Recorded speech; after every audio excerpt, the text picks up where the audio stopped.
Welcome to the Tech Egg. Don't get scrambled. Enjoy the video.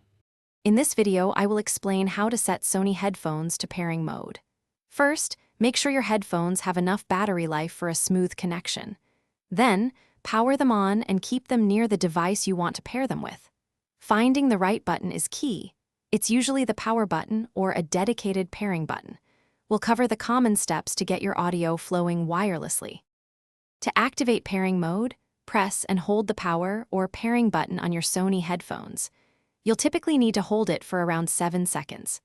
Listen for a voice prompt saying pairing or look for a rapidly flashing blue light.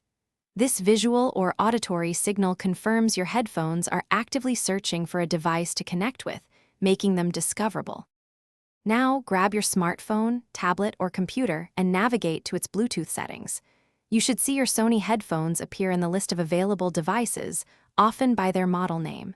Tap on your headphones to initiate the connection. Once connected, you'll usually hear a confirmation tone or voice prompt.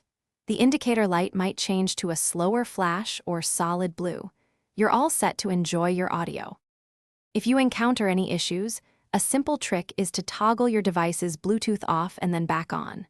Sometimes, resetting your Sony headphones to their factory settings can also resolve stubborn pairing problems. Remember to check the description for a link to some fantastic darn tough socks, known for their lifetime warranty and other great deals. Enjoy your seamless audio experience. Thanks for watching. Consider subscribing if I helped unscramble your problems.